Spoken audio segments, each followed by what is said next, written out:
ঢাকা সহ সারা বাংলাদেশে চলমান পুলিশের বাইকের কাগজপত্র চেকিং কার্যক্রমের অংশ হিসেবে আজ বিকেলে ধামরাইয়ের কসমস এলাকায় আমার বাইক সহ আরো বেশ কিছু গাড়ির কাগজপত্র যাচাই করা হয়।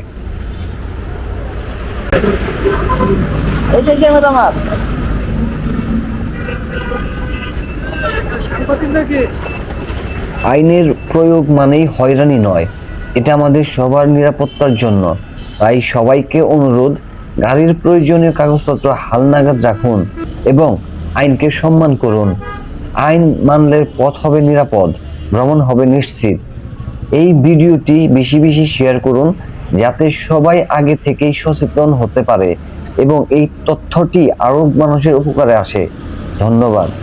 এবং আমাদের ধামরাইতে প্রতিদিনই গাড়ি চেকিং হচ্ছে। আপনারা আপনাদের প্রয়োজনীয় কাগজপত্র সাথে রাখুন, তাহলে কোনো সমস্যা নাই।